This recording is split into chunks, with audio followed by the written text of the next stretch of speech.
That Sunday morning started like any other perfect spring day in our suburban neighborhood.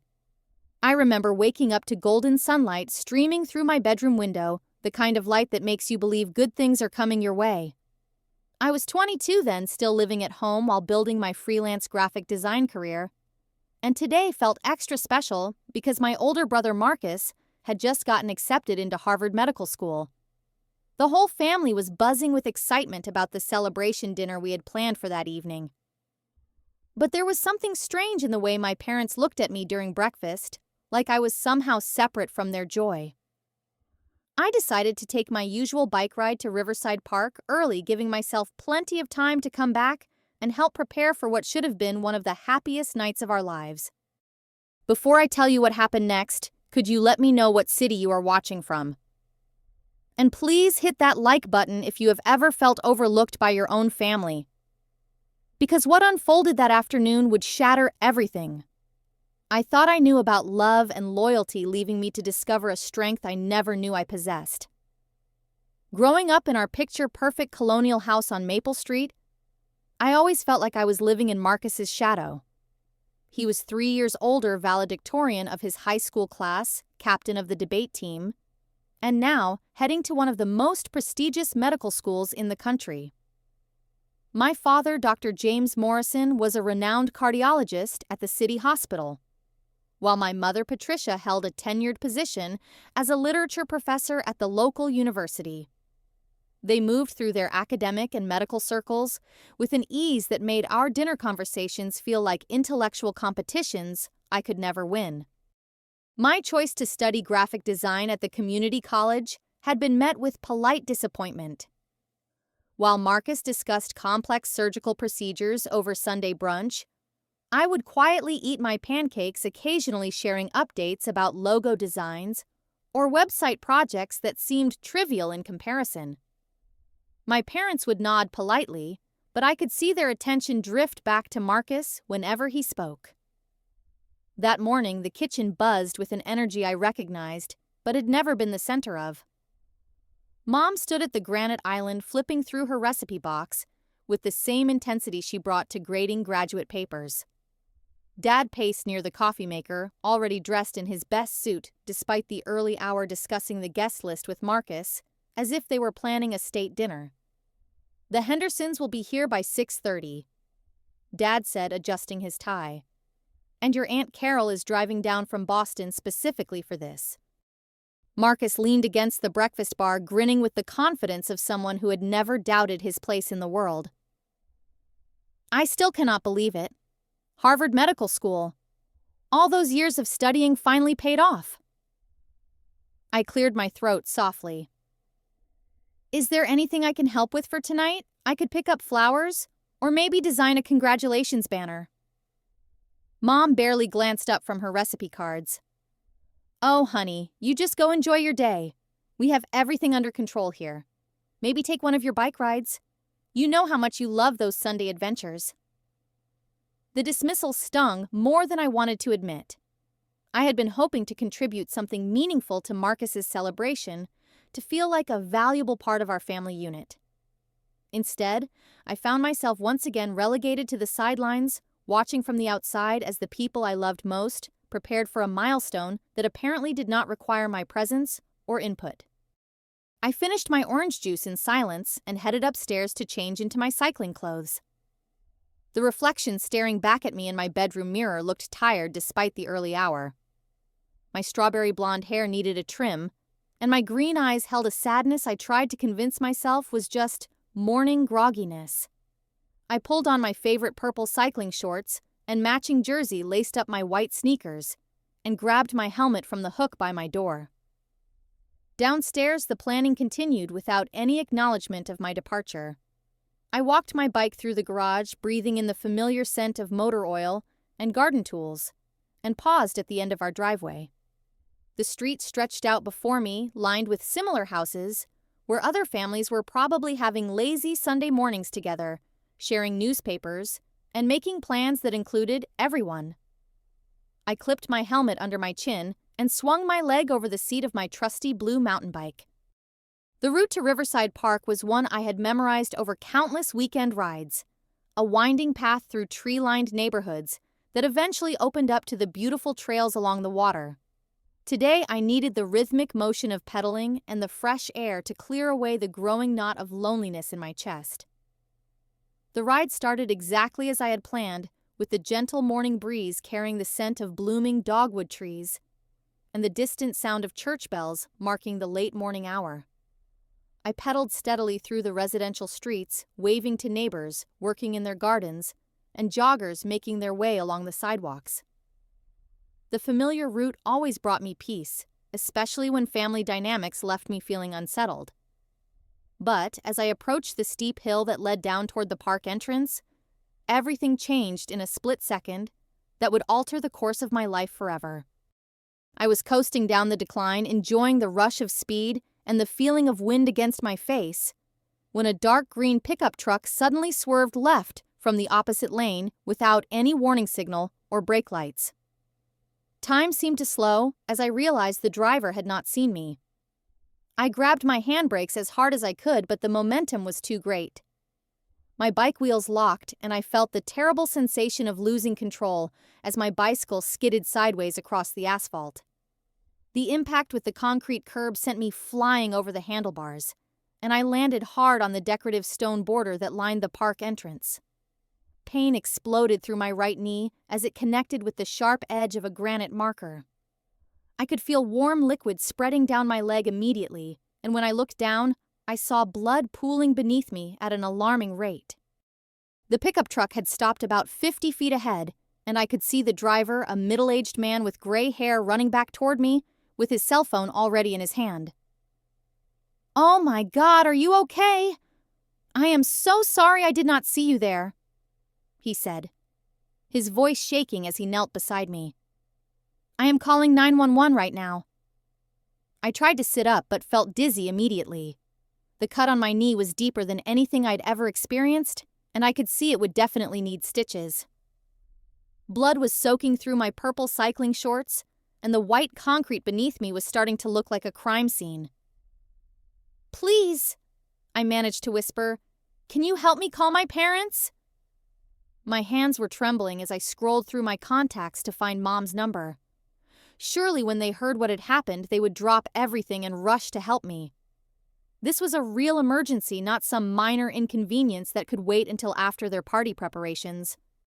The phone rang 3 times before Mom answered, and I could hear the sounds of cooking and conversation in the background. Her voice sounded distracted and slightly annoyed. "Valerie." "What is it, honey? I am in the middle of making Marcus's favorite lasagna, and the guests will start arriving in a few hours."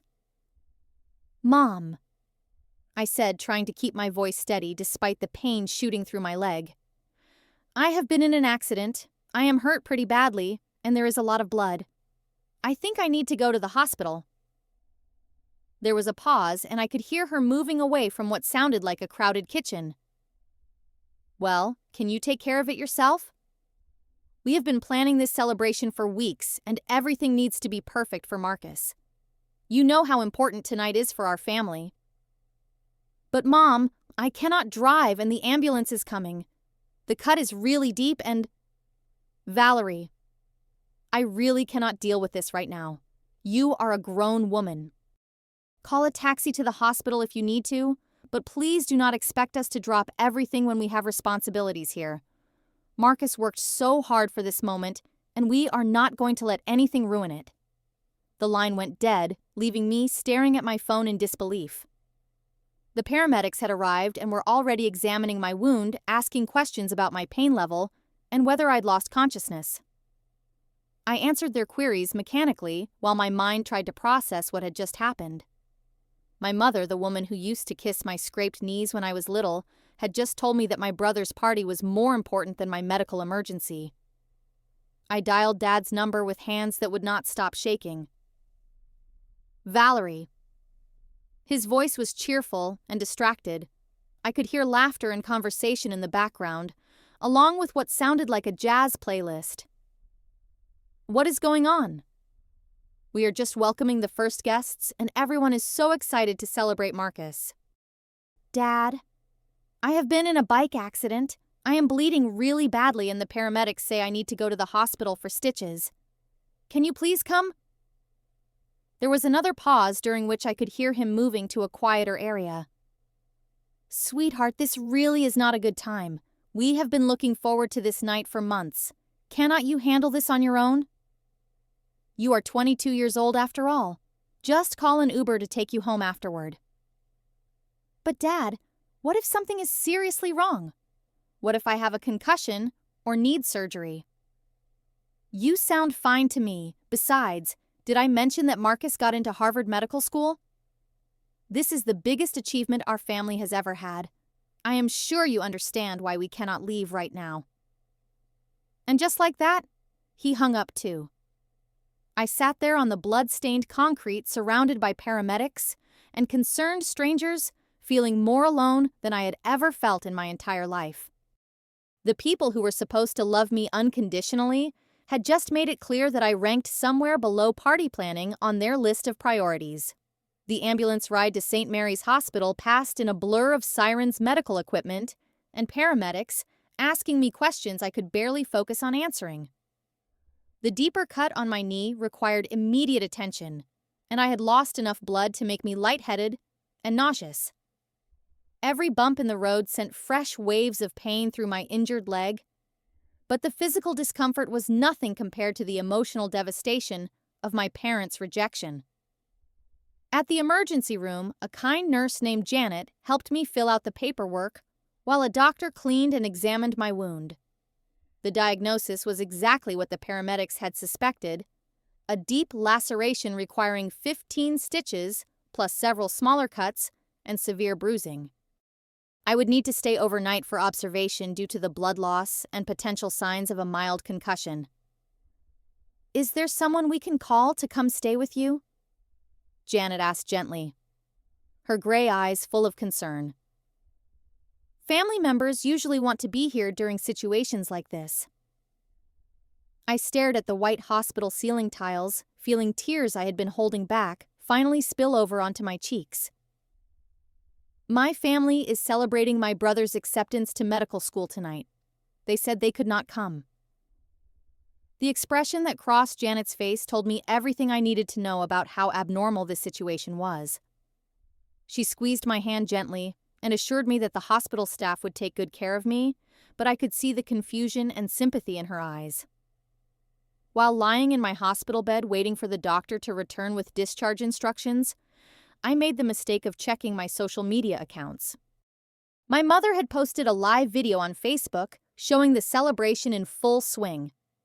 I could see our dining room table decorated with flowers and balloons. Marcus surrounded by family, friends, and relatives, everyone raising their glasses in toasts to his incredible achievement. The camera panned around the room, showing faces I had known since childhood: my grandparents, aunts, and uncles, family friends, neighbors, and colleagues from my parents' work. Everyone was dressed in their finest clothes, smiling and laughing, completely absorbed in the joy of the moment. The hashtag read Harvard Bound, and dozens of congratulatory comments were already pouring in from people who had watched the live stream. Not a single person had asked where I was. I scrolled through photo after photo that my relatives were posting from the party. Marcus cutting into a cake shaped like a stethoscope. Dad giving an emotional speech about how proud he was of his son. Mom posing with Marcus in front of a banner that read, "Congratulations, Dr. Marcus Morrison," even though he had not graduated yet. My phone buzzed with a call from Marcus himself. I could hear party music and conversation in the background when I answered. "Valerie." "Where are you?" "Everyone keeps asking why you are not here. This is like the best night of my life and my little sister is missing it." For a moment my heart lifted. Maybe Marcus would be different. Maybe he would care that I was hurt and alone. "I had a bike accident, Marcus. I am at St. Mary's Hospital. I needed 15 stitches and I have to stay overnight. I tried calling Mom and Dad, but they said they could not come because of your party." There was a brief pause during which I could hear someone in the background asking Marcus to take a photo with them. "Oh wow, that sucks. But you are okay though, right? I mean, you are talking and everything. Listen, can we catch up tomorrow? Tonight is really important for my future, and I want to make sure I thank everyone who came to support me. You understand, right? Before I could respond, he had hung up to rejoin his celebration. I lay there in the narrow hospital bed wearing a thin gown and covered with a scratchy blanket that smelled like disinfectant, watching my family celebrate without me through my phone screen. Every few minutes, new photos would appear showing different aspects of the party. The elaborate meal my mother had spent all day preparing. The thoughtful gifts people had brought for Marcus. The heartfelt speeches about his bright future in medicine. Around midnight, when the party was finally winding down, I saw my mother post a final photo of the evening Marcus, surrounded by our extended family, all of them beaming with pride. The caption read, "Perfect evening, celebrating our perfect son. Could not be prouder of the doctor he is going to become." I turned off my phone and stared out the window at the dark parking lot below. Somehow, in the span of 12 hours, I had gone from being a daughter and sister to being a complete stranger to the people who were supposed to love me most. The physical pain from my injuries was manageable with medication, but the emotional wound felt like it might never heal. The next morning, I was discharged from the hospital with crutches, a thick bandage covering my stitches, and instructions to return in a week for a follow-up appointment. Janet helped me to the taxi pickup area and made me promise to call if I needed anything. Her kindness made me realize how stark the contrast was between the care I had received from strangers and the indifference I had experienced from my own family.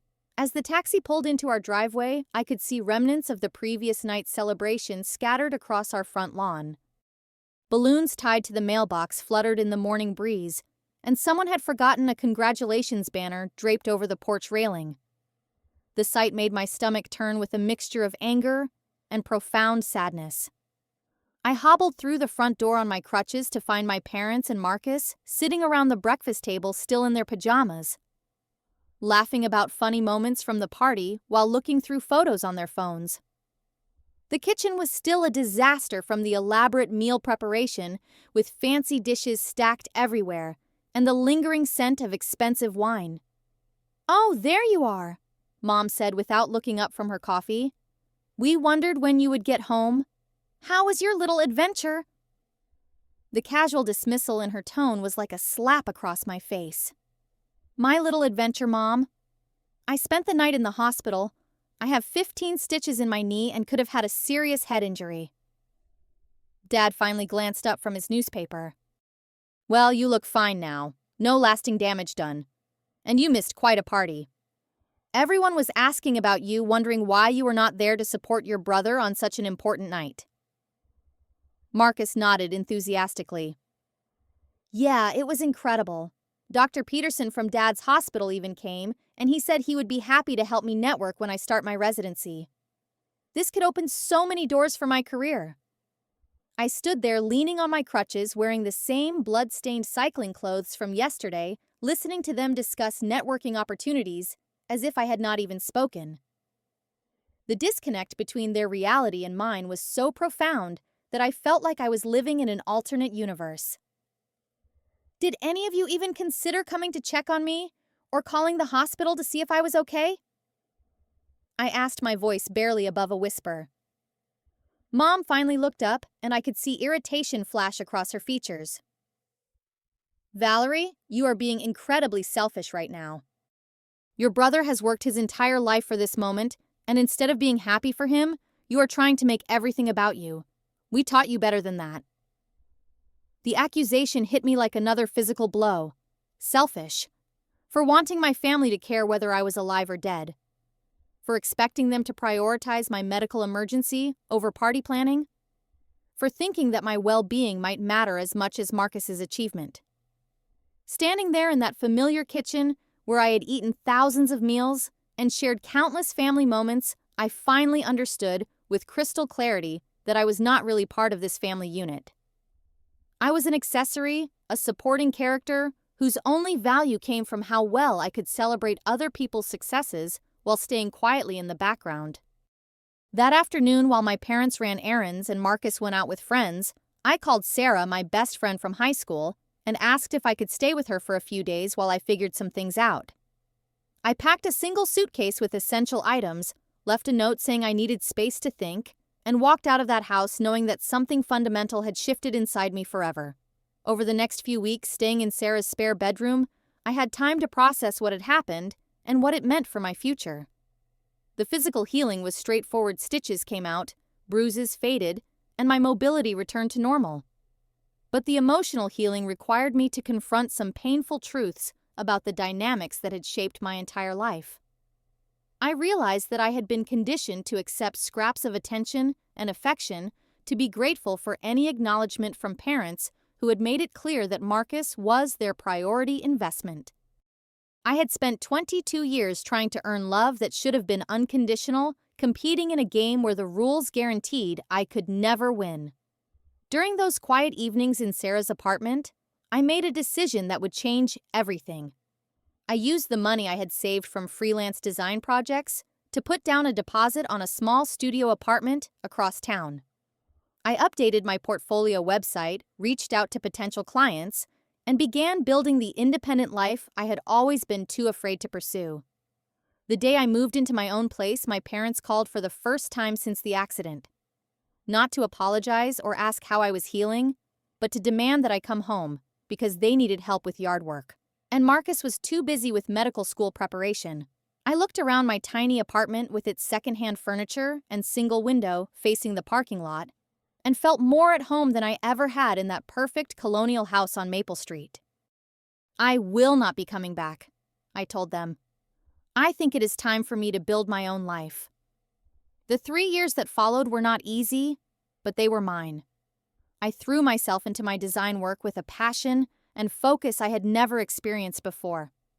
Without the constant background noise of family disappointment and comparison, I discovered that I was actually talented at what I did. My client base grew from small local businesses to major corporations looking for fresh, innovative branding solutions. I built genuine friendships with people who valued me for who I was rather than how well I reflected their achievements.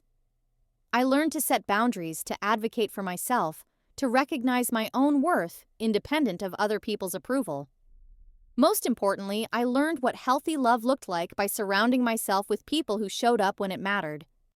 The irony was not lost on me when 2 years after graduating from Harvard Medical School, Marcus called to tell me he was struggling to find a residency position. Despite his prestigious education, he lacked the practical skills and emotional intelligence that hospitals were looking for in their residents. His interviews were not going well, and he was beginning to realize that academic achievement alone would not guarantee the successful career he had always assumed was his birthright. Around the same time, my parents called to inform me that they were facing financial difficulties. Dad's medical practice was struggling with insurance changes, and Mom's department at the university was facing budget cuts. They had overextended themselves financially during Marcus's education, and the house needed major repairs they could not afford. "We were hoping you might be able to help us out," Mom said during that awkward phone conversation. "Just until we get back on our feet. We are family, after all." I sat in my beautiful new office space, surrounded by successful projects and testimonials from satisfied clients, and felt a sense of completion that had nothing to do with revenge. "I understand this is difficult for you," I replied calmly, "but I cannot help with that. I hope you are able to find a solution." There was silence on the other end of the line, followed by accusations of ingratitude and selfishness that might have devastated the 22-year-old version of myself. But the woman I had become simply ended the call and returned to work on a rebranding project for a nonprofit organization that helped families in crisis. The final piece of my healing came when I realized I was no longer angry with them. The rage that had sustained me through those early months of independence had transformed into something more powerful: acceptance of who they were, and peace with who I had become. They had given me an unexpected gift by showing me so clearly that I could not depend on them. In forcing me to save myself, They had helped me discover strengths I never knew I possessed. Sometimes the people who hurt us most end up teaching us the most valuable lessons about resilience, self-worth, and the difference between the family you are born into and the family you choose to create. I learned that love is not about blood relations or shared history, but about showing up consistently, especially when it is inconvenient. Now, when people ask about my family, I tell them about my chosen circle of friends who celebrate my successes and support me through challenges. I tell them about the mentors who guided my career and the clients who became collaborators and advocates.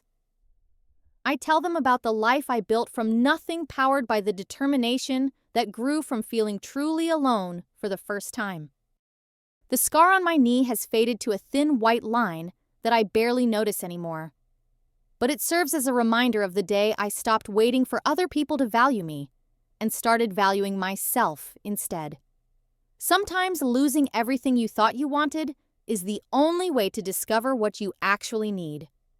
What would you have done if your family abandoned you during a medical emergency? Have you ever had to choose between fighting for people who do not appreciate you and walking away to build something better? Let me know in the comments below, and if this story resonated with you, please like this video and subscribe for more real stories about overcoming family dysfunction and finding your own path. Share this with someone who might need to hear that their worth is not determined by how others treat them. Because sometimes the bravest thing you can do is save yourself. Thank you for listening to my story, and I hope it reminds you that you deserve people in your life who will drop everything to make sure you are okay, because that is what real love looks like.